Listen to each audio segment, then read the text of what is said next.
ओम अज्ञानतिमिरान्धस्य ज्ञानञ्जनशलाकया चक्षुरुन्तं येन तस्मै श्रीगुरुवे नमः। श्रीचैतन्यमनोभीष्टं स्थापितं येन भूतले स्वयं रूपकदामह्यं ददाति स्वपदान्तिकं वन्देऽहं श्रीगुरुः श्रीयुतपदकमलं श्रीगुरून् वैष्णवाचं श्रीरूपं साग्रजातं सगण रघुनाथान्वितं तं सजीवं साद्वैतं सावधूतं परिजनसहितं कृष्णचैतन्यदेवं श्रीराधाकृष्णपादान् सगणललिता श्रीविशाखान्विताश्च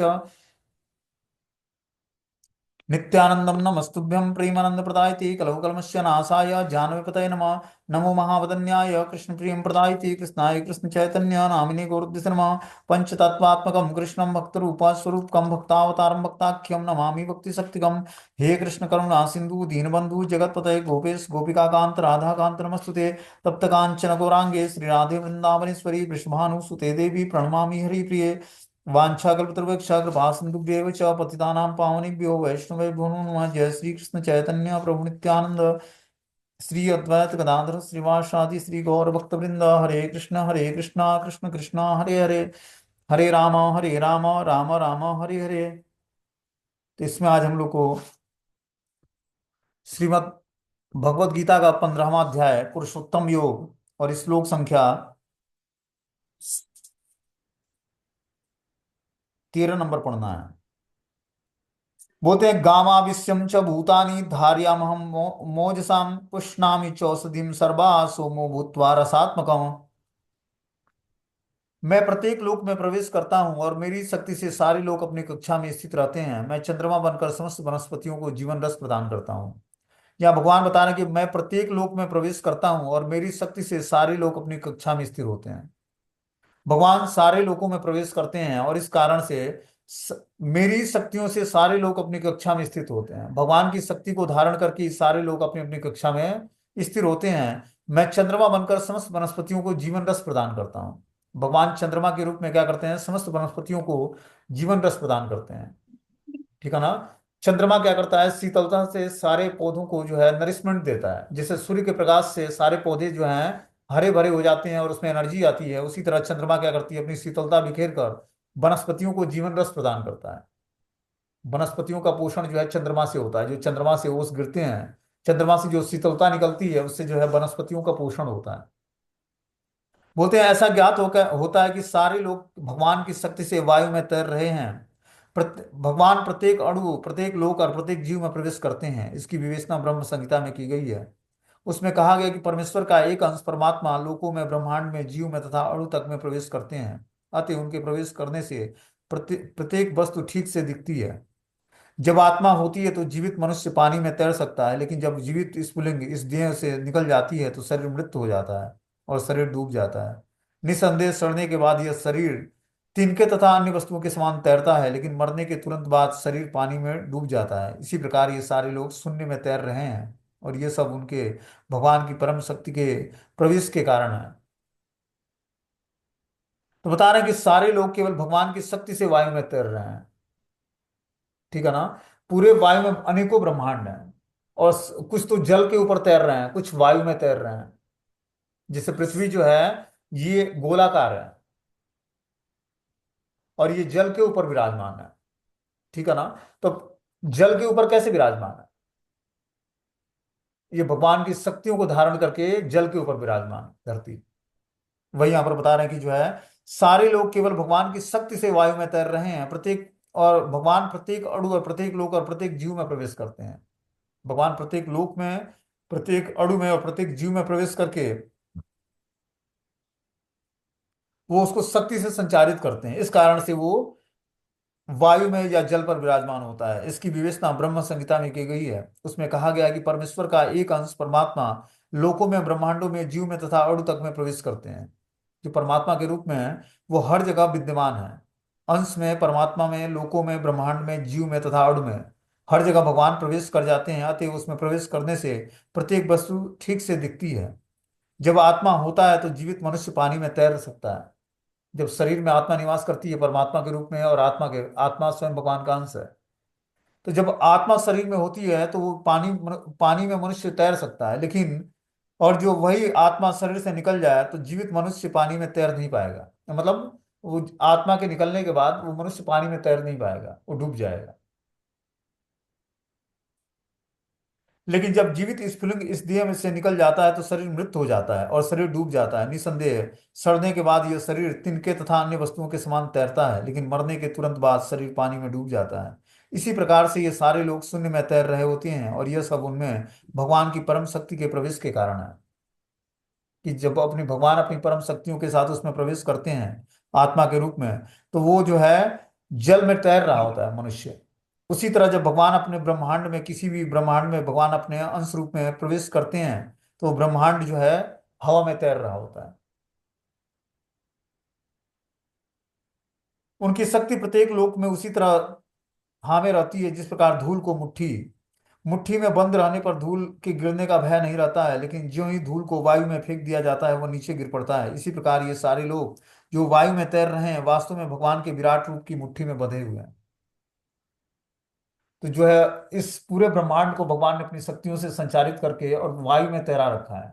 उसी में सारे ब्रह्मांड तैर रहे होते हैं वायु में, और उसमें बहुत सारे जीवात्मा निवास करते हैं। ये भगवान की शक्तियों के कारण है ऐसा। अब सोचो कि हवा में कोई जो है बैलून एक नहीं रुक पाता है, और इतना बड़ा ब्रह्मांड जिसमें अरबों की संख्या में जीवात्मा है, वो वायु में या जल पर तैर रहा है। कितने कितनी शक्ति है भगवान की। इससे हम अंदाजा लगा सकते हैं कि भगवान की अनंत शक्तियां हैं, और कैसे भगवान अपनी शक्तियों का उपयोग करके जो है इस सारे ब्रह्मांड को धारण करते हैं। और जो शेष नाग हैं इस सारे ब्रह्मांड को धारण करते हैं अपने सर पर, एक सरसों के दाने की तरह। ये धरती जैसे वो अनेकों ब्रह्मांड है, और उसको शेष नाग अपने सर पर एक सरसों के बीज मात्र धारण किए होते हैं। बोलते हैं यदि ऐसा उनके कारण न हो तो सारे लोग वायु में धूल से के समान बिखर कर नष्ट हो जाएंगे। इसी प्रकार से भगवान के ही कारण चंद्रमा समस्त वनस्पतियों का पोषण करता है। चंद्रमा के प्रभाव से सब्जियां सुस्वादु बनती हैं। चंद्रमा के प्रकाश से बिना सब्जियां न तो बढ़ सकती हैं, न ही स्वादिष्ट हो सकती हैं। वास्तव में मानव समाज भगवान की कृपा से काम करता है, सुख से रहता है और भोजन का आनंद लेता है। अन्यथा मनुष्य जीवित न रहता। रसात्मकम शब्द अत्यंत महत्वपूर्ण है। प्रत्येक वस्तु चंद्रमा के प्रभाव से परमेश्वर के द्वारा स्वादिष्ट बनती है। तो चंद्रमा क्या करता है, रस प्रदान करता है, और रस से ही उसके अंदर पोषण होता है पौधों के अंदर। और क्या होता है, उसके अंदर स्वाद आता है। हम देखते हैं कि अलग अलग सब्जियों में, अलग अलग फ्रूट में जो है स्वाद जो होता है वो चंद्रमा की शीतलता के कारण आता है। चंद्रमा से रस मिलता है उसको, और इसके कारण जो है अलग अलग जो है फूल या फल जो है वो अलग अलग स्वाद देते हैं या अलग अलग गंध देते हैं। अहम वैश्वानरो भूत्वा प्राणिनां देहमाश्रितं प्राणापान समायुक्त पंचायन चतुर्विधम। मैं समस्त जीवों के शरीरों में पाचन अग्नि हूँ, और मैं श्वास प्रश्वास में रहकर चार प्रकार के अन्नों को पचाता हूँ। भगवान क्या बोलते हैं यहाँ पर कि मैं समस्त जीवों के शरीर में पाचन अग्नि वैश्वानर के रूप में हूँ। भगवान हर जीवात्मा के शरीर में जो है पाचन अंग के रूप में वैश्वानर अग्नि के रूप में है। इससे क्या होता है, वैश्वानर अग्नि जलती है तो भोजन बनता है। तो वैश्वानर अग्नि के रूप में भगवान हर व्यक्ति के शरीर में प्रवेश करते हैं, जिससे वो शरीर में पाचन अग्नि का विकास होता है। और मैं श्वास प्रश्वास प्राण वायु के में रहकर चार प्रकार के अन्नों को पचाता हूँ।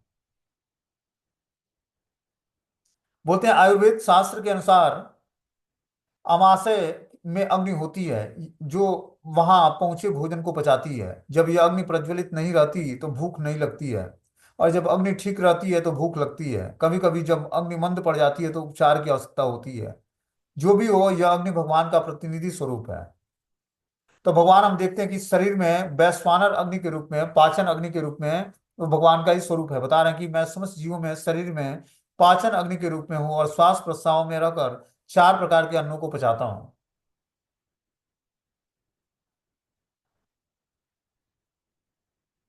तो जब यह अग्नि प्रज्वलित नहीं रहती है तो भूख नहीं लगती है, ठीक है ना। और जब ये प्रज्वलित रहती है तो भूख ठीक से लगती है। यह अग्नि ठीक रहती है तो भूख लगती है। कभी कभी जब अग्नि मंद पड़ जाती है तो उपचार की आवश्यकता पड़ती है। शरीर में जब डाइजेशन पावर खराब हो जाता है, इसका मतलब जो है पेट की जो जठराग्नि है, वैश्वानर है, उसमें कुछ समस्या आई है। इस कारण से जो है उपचार की आवश्यकता पड़ती है। जो भी हो, यह अग्नि भगवान का प्रतिनिधि स्वरूप है। वैदिक मंत्रों से भी पुष्टि होती है कि परमेश्वर या ब्रह्म अग्नि रूप में अमाशय के भीतर स्थित हैं और समस्त प्रकार के अन्नों को पचाते हैं। क्योंकि भगवान सभी प्रकार के अन्नों के पचाने में सहायक होते हैं, अतएव जीव भोजन करने के मामले में स्वतंत्र नहीं है। जब तक परमेश्वर पाचन में उसकी सहायता नहीं करते तब तक खाने की कोई संभावना नहीं है। तो भगवान पाचन अग्नि के रूप में क्या करते हैं, हर जीवात्मा के शरीर में निवास करते हैं और वही सारे भोजन को पचाते हैं वैश्वानर अग्नि के रूप में, पाचन अग्नि के रूप में। मतलब अगर जो व्यक्ति को अन्न खाना भी है, अन्न पचाना भी है, तो उसमें भी भगवान की सहायता की आवश्यकता है। क्योंकि भगवान सभी प्रकार के अन्नों के पाचन में सहायक सहायक होते हैं, अतएव जीव भोजन के मामले में स्वतंत्र नहीं है। जब तक परमेश्वर पाचन में उसकी सहायता नहीं करते तब तक खाने की कोई संभावना नहीं होती है।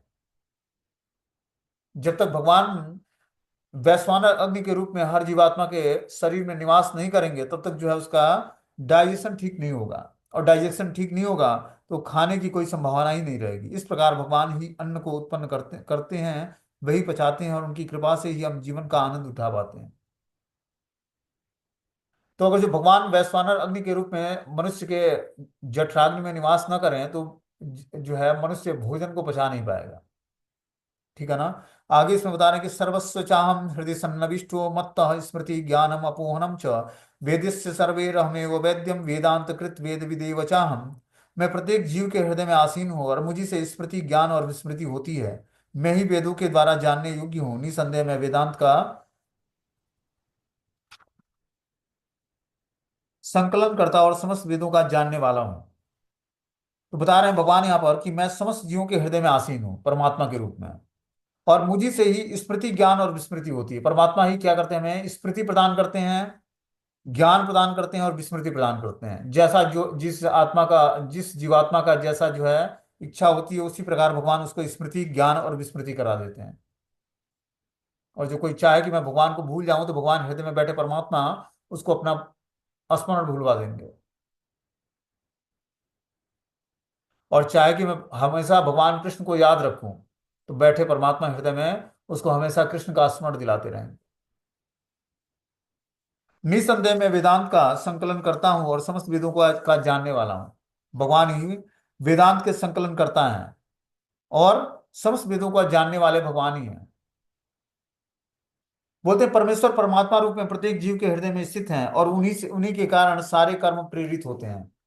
परमात्मा के रूप में भगवान ही समस्त जीवों के अंदर निवास करते हैं और इस तरह से निवास करके परमेश्वर के निर्देशानुसार जीवात्मा कार्य करता है, जो उसके सारे कर्मों के साक्षी हैं। तो परमात्मा के रूप में भगवान हर जीवात्मा के हृदय में निवास करते हैं और उसके सारे कार्यों के साक्षी बनते हैं भगवान, मतलब गवाह बनते हैं।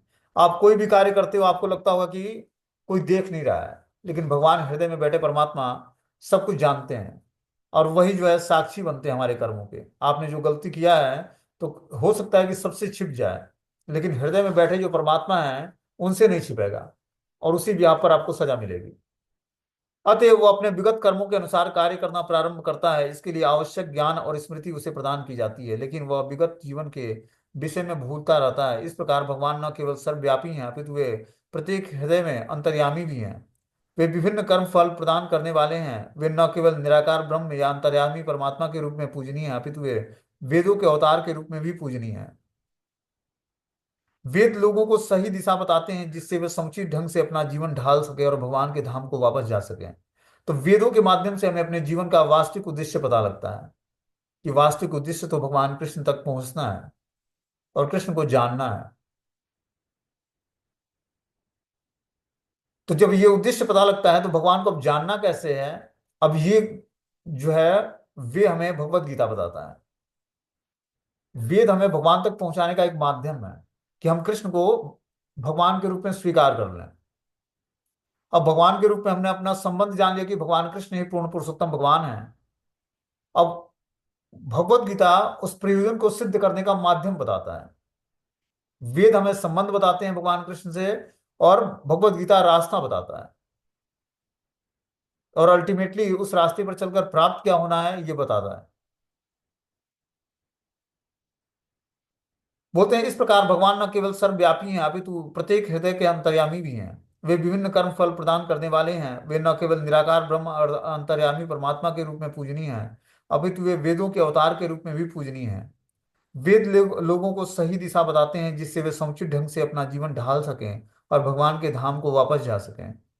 वेद भगवान कृष्ण विषय ज्ञान प्रदान करते हैं, और अपने अवतार व्यास देव के रूप में कृष्ण ही वेदांत सूत्र के संकलन करता है। क्या बताते हैं? वेद हमें सही दिशा निर्देश देते हैं कि हमारे लिए वास्तविक दिशा निर्देश क्या है, कि हम धर्म अर्थ काम को रेगुलेट कैसे कर पाए, अच्छे तरीके से कर कैसे पाए। ये हम वेदों के ज्ञान से सीख पाते हैं। जब हम वेदों का ज्ञान अच्छे तरीके से सीखते हैं, तब जाकर हम अपने धर्म अर्थ काम को रेगुलेट कर पाते हैं, और तब जाकर हमारा मोक्ष का मार्ग खुलता है। लेकिन उससे अच्छा है कि हम धर्म ग्रंथों भगवत गीता और भागवतम का पालन करें, जिससे हम भगवान की प्रेमा भक्ति को प्राप्त करने के योग्य हो पाएंगे। और ये पंचम पुरुषार्थ है। मनुष्य जीवन के चार पुरुषार्थ हैं: धर्म अर्थ काम और मोक्ष। ये हमें वेदों से प्राप्त होता है। लेकिन पंचम पुरुषार्थ जो है भगवान कृष्ण की भक्ति, ये है जब हम भगवत गीता और भागवतम की शरण ग्रहण करते हैं, तो हम पंचम पुरुषार्थ जानने के योग्य हो पाते हैं। इस प्रकार भगवान ने केवल सर्वव्यापी हैं, अपितु वे प्रत्येक हृदय के अंतर्यामी भी हैं। वे विभिन्न कर्म फल प्रदान करने वाले हैं। वह न केवल निराकार ब्रह्म या अंतर्यामी परमात्मा के रूप में पूजनीय है, अर्थात वेदों के अवतार के रूप में भी पूजनीय है। तो भगवान वेदों के अवतार के रूप में भी भगवान ही अपना प्राकट्य करते हैं, विस्तार करते हैं। वेद लोगों को सही निर्देश देते हैं, जिससे वे समुचित ढंग से अपना जीवन ढाल सकें और भगवान के धाम वापस जा सकें। वेद भगवान कृष्ण विषय ज्ञान प्रदान करते हैं। अपने अवतार व्यास देव के रूप में कृष्ण ही वेदांत सूत्र के संकलन करता है। तो वेद हमें क्या करते हैं? भगवान तक पहुंचने का एक रास्ता बताते हैं, कि भगवान कृष्ण को हम भगवान कैसे माने। उसमें अलग अलग देवों की उपासना है, और सर्वश्रेष्ठ उपासना भगवान की कैसे करनी है उसके बारे में बताया गया वेद में। और उसके आगे जो है, उस रास्ते पर चलकर भगवत प्राप्ति कैसे करनी है, वो ज्ञान हमें भगवत गीता से प्राप्त होता है। भगवत गीता हम मनुष्यों के लाइफ का मैनुअल बुक है। जब हम इसको पढ़ते हैं, ऑपरेट करते हैं अपने जीवन को उस हिसाब से भगवत गीता के ज्ञान के अनुसार, तब जाकर हमारा जीवन जो है सक्सेस होता है। और ये भगवत गीता का ज्ञान जो है, जितनी बार हम अपने जीवन में पढ़ेंगे, और शुद्धिकरण के हिसाब से हमारे जीवन में ये समझ में आएगा। ये ज्ञान जो है ट्रांसेंडेंटल दिव्य स्तर पर है। तो इस ज्ञान को समझने के लिए हम हमारा जितनी मात्रा में शुद्धिकरण होगा, उतना ही ज्ञान हमारे हृदय में प्रकट होगा। समझ लो बात को। आगे बता रहे हैं कि वे न केवल निराकार ब्रह्म या अंतर्यामी परमात्मा के रूप में पूजनीय है, अपितु वे वेदों के अवतार के रूप में भी पूजनीय है। व्यास देव द्वारा श्रीमद् भागवतम के रूप में किया गया वेदांत सूत्र का भाष्य वेदांत सूत्र की वास्तविक सूचना प्रदान करता है। भगवान इतने पूर्ण है कि बद्ध जीवों के उद्धार हेतु उनके अन्न के प्रदाता और पाचक हैं। उसके कार्यकलापों के साक्षी और वेदों के रूप में ज्ञान के प्रदाता हैं। वे भगवान श्री कृष्ण के रूप में भगवत गीता के शिक्षक हैं। वे बद्ध जीव द्वारा पूजनीय हैं। इस प्रकार ईश्वर सर्व कल्याणप्रद और सर्व दयामय है। तो इस तरह से भगवान जो है वेदों के रूप में अपना विस्तार करते हैं, चार वेदों के रूप में। और वो हमारे बद्ध जीवों के उद्धारक हैं, और अन्न के प्रदाता हैं, और पाचन की हमें शक्ति प्रदान करते हैं, और सारे कार्यकलापों के साक्षी भी हैं। वेदों के रूप में वे ज्ञान के प्रदाता हैं। वे भगवान श्री कृष्ण भगवत गीता के शिक्षक हैं। वास्तविक शिक्षक भगवत गीता के भगवान श्री कृष्ण ही हैं, जो भगवत गीता का ज्ञान हम बद्ध जीवों के लिए प्रदान किया हुआ है, और बद्ध जीव द्वारा पूजनीय है। इस प्रकार ईश्वर सर्व कल्याणप्रद और सर्व दयामय है। इस प्रकार भगवान का जो ये स्वरूप है कृष्ण का, ये सर्व कल्याण प्रदान करने वाला और सर्व दयामय है। जीव ज्यों ही अपने शरीर को छोड़ता है, उसे भूल जाता है, लेकिन परमेश्वर द्वारा प्रेरित होने पर वो फिर से काम करने लगता है। यद्यपि जीव भूल जाता है, लेकिन भगवान उसे बुद्धि प्रदान करते हैं, जिससे वो अपने पूर्व जन्म के अपूर्ण कार्य को फिर से करने लगता है। अतएव जीव अपने हृदय में स्थित परमेश्वर के आदेशानुसार इस जगत में सुख तथा दुख का केवल भोग ही नहीं करता, अपितु उसके उस उनसे वेद समझने का अवसर भी प्राप्त करता है।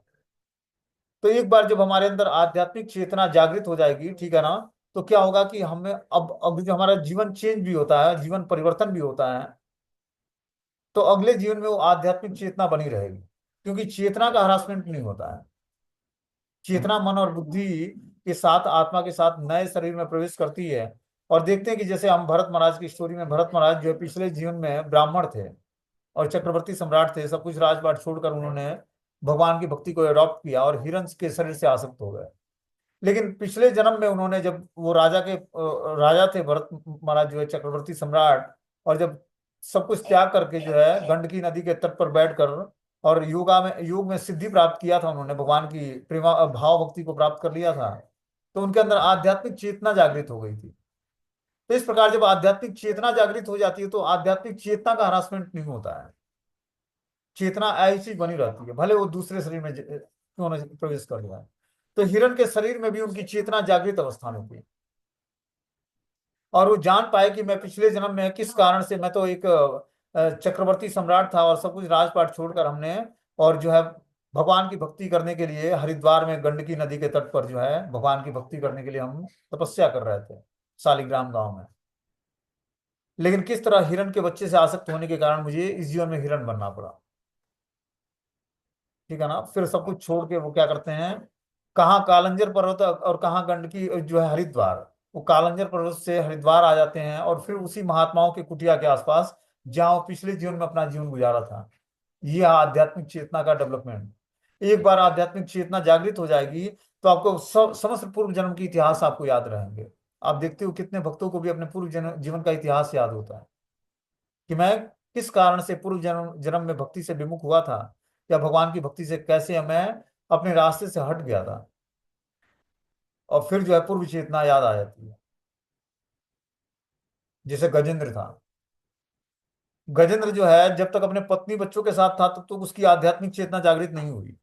लेकिन एक बार जब गजेंद्र युद्ध करते करते जब 1000 साल हो गए और लगा कि अब जो है मगरमच्छ जो है क्या करेगा हमें, मैं हार जाऊंगा इससे, तब उसको स्मरण आता है अपने पूर्व जीवन की भगवान की भक्ति, जो स्तुति पाठ किया था उसने। और फिर जो है जल से कमल को एक उखाड़ता है और भगवान वैकुंठपति को अर्पित करता है, नारायण को, और फिर स्तुति पाठ करता है भगवान का, और भगवान अपने गरुड़ से कूदकर उसकी रक्षा करते हैं। तो ये है आध्यात्मिक चेतना एक बार जागृत हो जाएगी तो हम फिर भक्ति से विमुख कभी भी नहीं होंगे, चाहे कितना हो जीवन परिवर्तित कर लें। इसीलिए एक बार अपने आध्यात्मिक चेतना को जागृत करना है। मनुष्य के अंदर दो चेतना है, एक भौतिक चेतना, एक आध्यात्मिक चेतना। तो भौतिक चेतना को जब हम आध्यात्मिक बना लेते हैं, आध्यात्मिक जो है कार्य करते हैं, तो धीरे धीरे भौतिक चेतना ही आध्यात्मिक बन जाती है। और जब तक आध्यात्मिक चेतना हमारी विकसित हो जाएगी तो एक बार आध्यात्मिक चेतना विकसित होने पर उसका हरासमेंट नहीं होगा। हो सकता है कि जीवन परिवर्तित हो जाए, अलग दूसरे जीवन में चले जाए, लेकिन हमारी चेतना ऐसी बनी रहेगी। चेतना मतलब मन और बुद्धि की स्थिति। और इस तरह से जो है हम भगवान की भक्ति को फिर से स्वीकार कर लेंगे, जहां से हमारी छूटी हुई भक्ति वहीं से शुरू हो जाएगी। यही भक्ति का प्रॉफिट है, कि आध्यात्मिक जीवन में जहां तक हम भक्ति कर चुके हैं उसी से आगे हमें भक्ति करनी है। लेकिन भौतिक जीवन में क्या होता है, भौतिक जीवन में आगे जो मान लो इस जीवन में हमने एमएससी बीएससी क्या क्या होता है सारा क्वालिफिकेशन इकट्ठा कर लिया, लेकिन अगर जो अगला जीवन होगा ये जीवन छूटने के बाद ही फिर से पहली क्लास से शुरू करनी पड़ेगी पढ़ाई। लेकिन आध्यात्मिक जीवन में ऐसा नहीं है।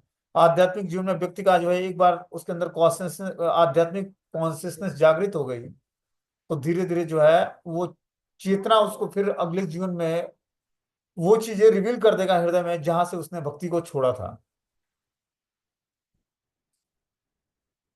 बोलते हैं आगे कि वैदिक साहित्य से ज्ञान से भगवान के साथ अपने संबंध को समझा जा सकता है, विभिन्न विधियों को संपन्न करके उन तक पहुंचा जा सकता है और अंत में उस परम लक्ष्य श्री भगवान की प्राप्ति की जा सकती है। इस श्लोक में वेदों के प्रयोजन, वेदों के ज्ञान और वेदों के लक्ष्य को स्पष्ट परिभाषित किया गया है, कि वास्तविक वेदों का ज्ञान क्या है, वेदों का लक्ष्य क्या है, और वेदों का प्रयोजन क्या है। ये हम भगवत गीता के माध्यम से जान सकते हैं। आगे बता रहा कि द्वामिमो पुरुषो लोक क्षरम अक्षर एव च क्षरम सर्वाणि भूतानि कुटस्थो अक्षरम उच्यते। जीव दो प्रकार के हैं, च्युत तथा अच्युत।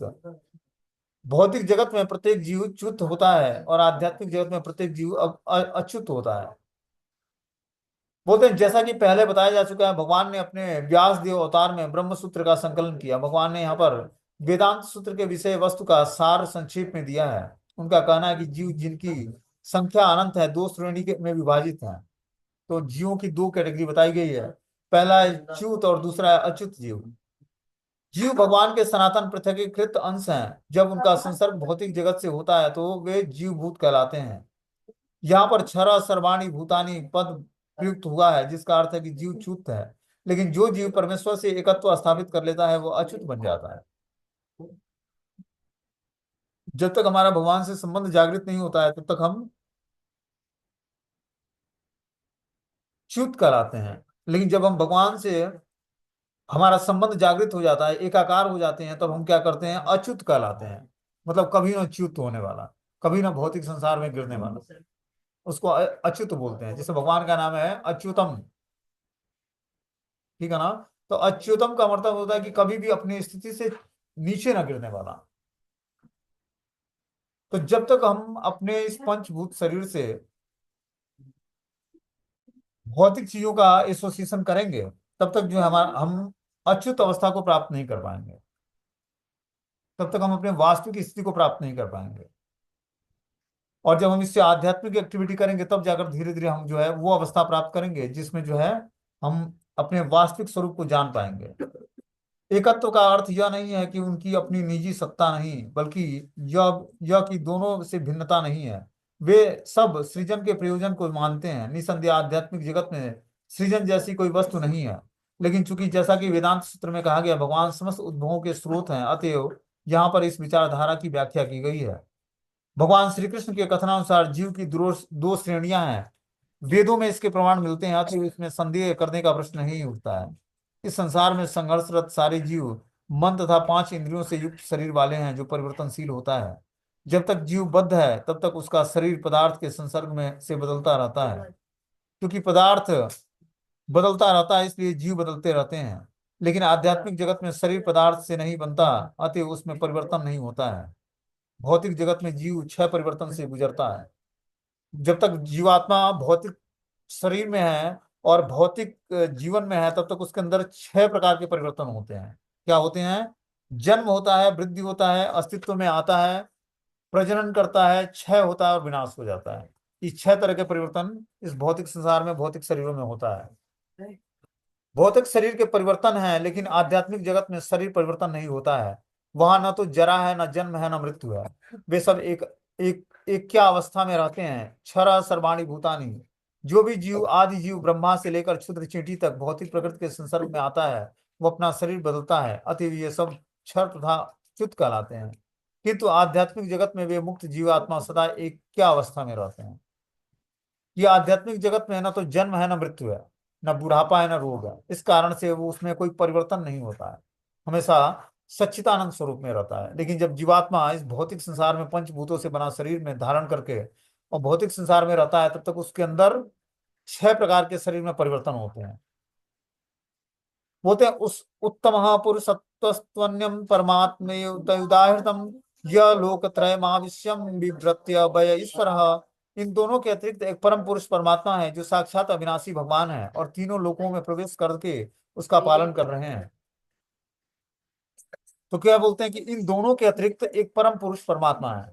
शरीर और आत्मा के अतिरिक्त एक परम पुरुष परमात्मा है, जो साक्षात अविनाशी भगवान है। परमात्मा जो है साक्षात अविनाशी भगवान है, इनका कभी विनाश नहीं होता है। और जो तीनों लोकों में प्रवेश करके उसका पालन करते हैं। तो भगवान परमात्मा के रूप में हर जीवात्मा के अंदर इस तीनों लोकों में प्रवेश कर जाते हैं और इस तरह से सारे लोगों का पालन पोषण करते हैं। इस श्लोक का भाव कठोपनिषद तथा श्वेताश्वर उपनिषद में अत्यंत सुंदर ढंग से व्यक्त किया गया है। वहां यह कहा गया कि असंख्य जीवों के नियंता, जिसमें से कुछ बद्ध हैं, कुछ मुक्त हैं, एक परम पुरुष हैं जो परमात्मा कहलाते हैं। तो परमात्मा बद्ध जीवात्मा और जो है नित्य मुक्त जीवात्मा के अंदर प्रवेश करते हैं और इस तरह से सारे जीवात्माओं का को परवरिश करते हैं परमात्मा के रूप में। उपनिषद का श्लोक इस प्रकार है कि नित्यो नित्यानाम चेतना चेतना नाम। सारांश यह है कि बद्ध तथा मुक्त दोनों प्रकार के जीवों में एक परम पुरुष भगवान होते हैं, जो उन सबका पालन पोषण करते हैं। उन्हें उनके कर्मों के अनुसार भोग की सुविधाएं प्रदान की जाती हैं और भगवान परमात्मा रूप में सबके हृदय में स्थित हैं। जो बुद्धिमान व्यक्ति उन्हें समझ सकता है, वही पूर्ण शांति लाभ कर सकता है, अन्य कोई नहीं। तो जो भगवान की स्थिति को समझता है और भगवान के आदेश का पालन करता है, वही जाकर जो है पूर्ण शांति लाभ कर पाता है। ठीक है ना।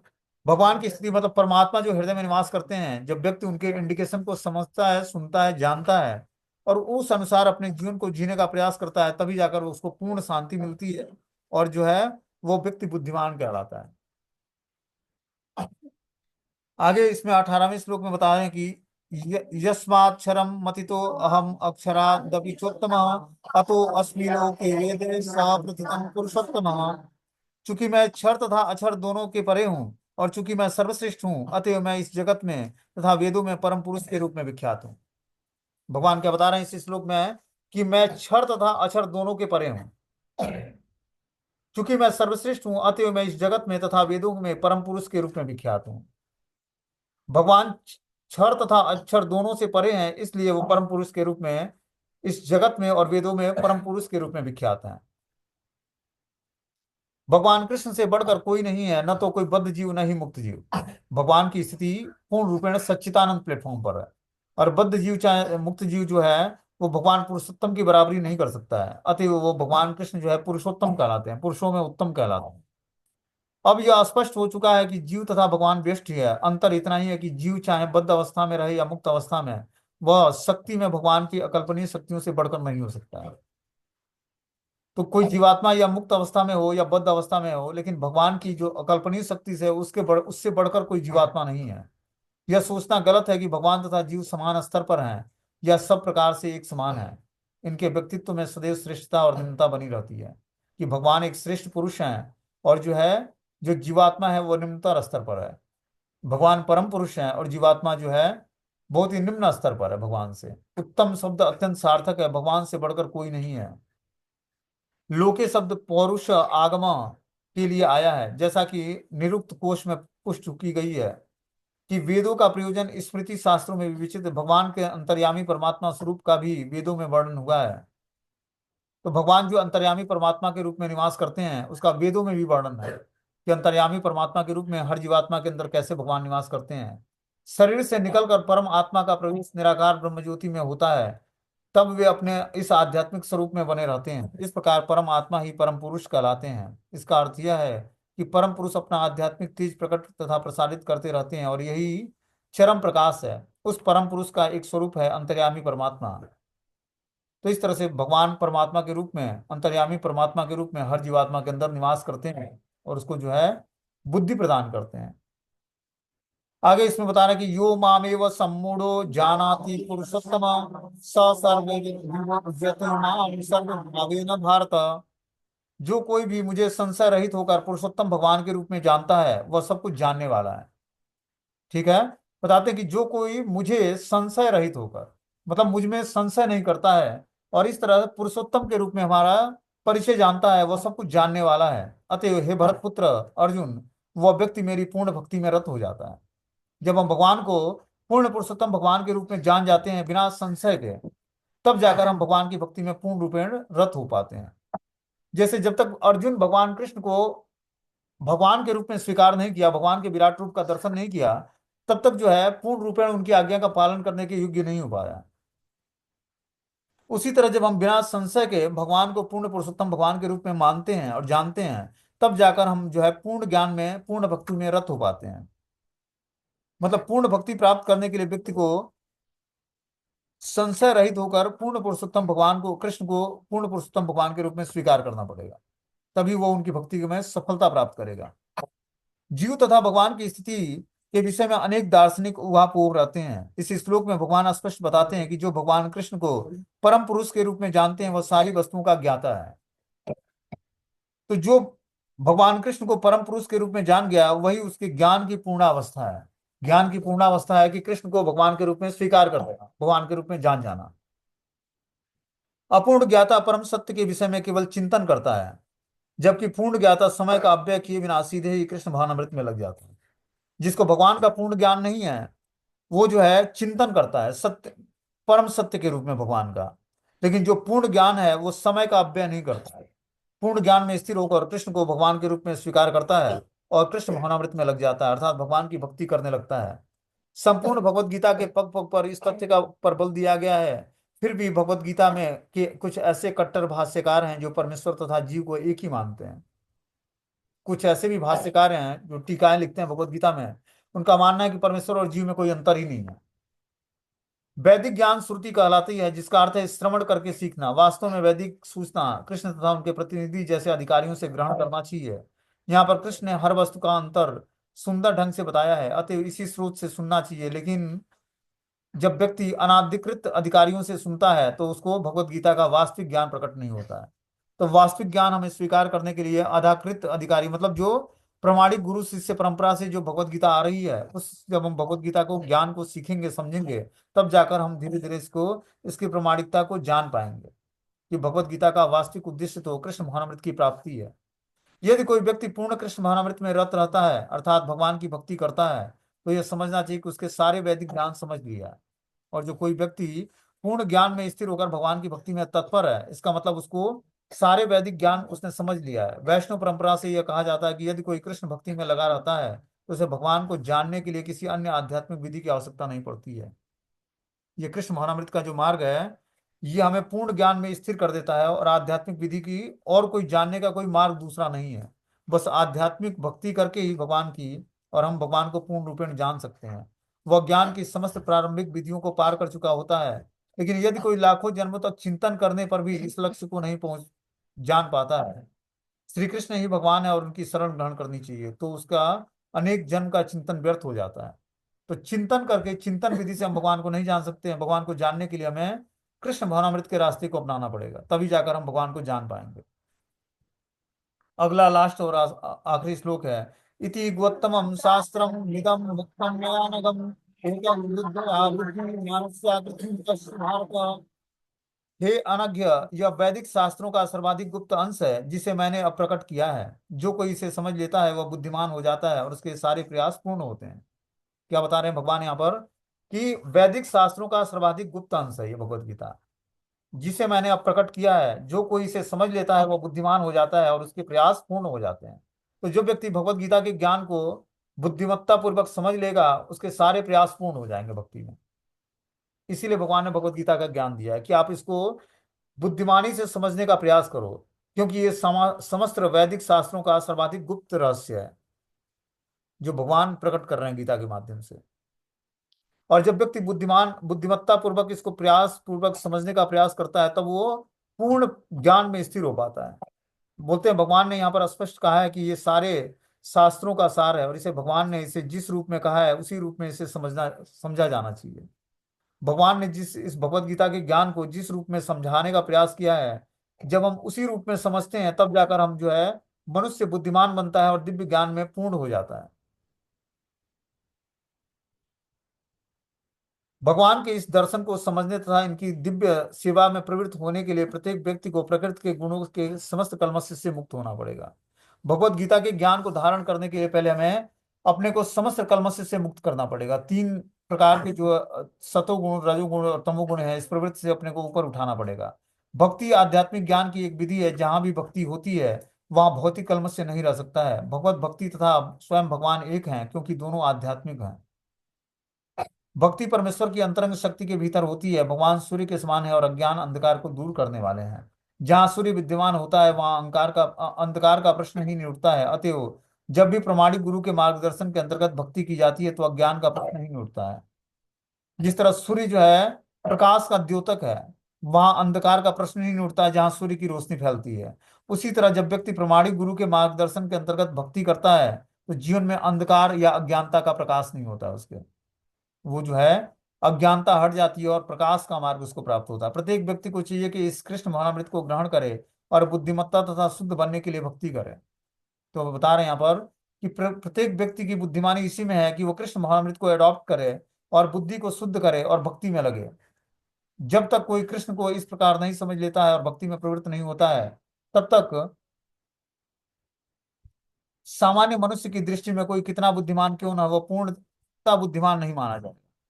जब तक वो कृष्ण तत्व को या कृष्ण विज्ञान को समझकर अपनी बुद्धि को स्थिर नहीं कर लेता भगवान की भक्ति में, तब तक वो पूर्ण बुद्धिमान नहीं माना जाए। बोलते हैं आगे कि शुद्ध भक्तों की संगत में रहकर जब व्यक्ति कृष्ण भावनामृत में भक्ति करते हुए कुछ बातों को बिल्कुल ही दूर कर देना चाहिए। सबसे महत्वपूर्ण बात है जिस पर विजय पाना है, वह हृदय की दौर्बलता। तो जब व्यक्ति भक्ति करते हुए अपने हृदय की दौर्बल्यता को त्यागता है, तब जाकर वो बिना हिचक के कृष्ण भावनामृत में आगे बढ़ता है। पहला पतन प्रकृति पर प्रभुत्व जताने की इच्छा के कारण होता है। इस तरह मनुष्य भगवान की दिव्य प्रेम भक्ति को त्याग देता है। दूसरे, हृदय की दौर्बल्यता। जब कोई अधिक प्रभुत्व जताने की इच्छा करता है, तो वह भौतिक पदार्थों के स्वामित्व के प्रति आसक्त हो जाता है। जब हृदय में दौर्बल्यता तब उत्पन्न होती है जब वो प्रकृति पर प्रभुत्व जताने का प्रयास करता है। ठीक है ना। कंट्रोलरशिप की भावना ही उसको क्या करती है, संसार की सारी समस्याएं तथा हृदय की दुर्बलता का कारण बनती है। इस अध्याय में प्रथम 5 श्लोकों में हृदय की इन्हीं दुर्बलताओं से अपने को मुक्त करने की विधि का वर्णन हुआ है, और छठे श्लोक से अंतिम श्लोक तक पुरुषोत्तम योग की विवेचना की गई है। इस तरह से यह अध्याय पूर्ण हो जाता है। ठीक है ना, कि 5 श्लोकों में हृदय की दुर्बलता क्या है, और छठे से अंतिम 20 श्लोकों तक पुरुषोत्तम योग की विवेचना की गई है। भगवान पुरुषोत्तम की व्याख्या की गई है, पुरुषोत्तम योग क्या है उसका विस्तृत वर्णन किया गया है। इस तरह से ये पुरुषोत्तम योग नामक 15वां अध्याय समाप्त हो जाता है। ठीक है ना, हरे कृष्णा।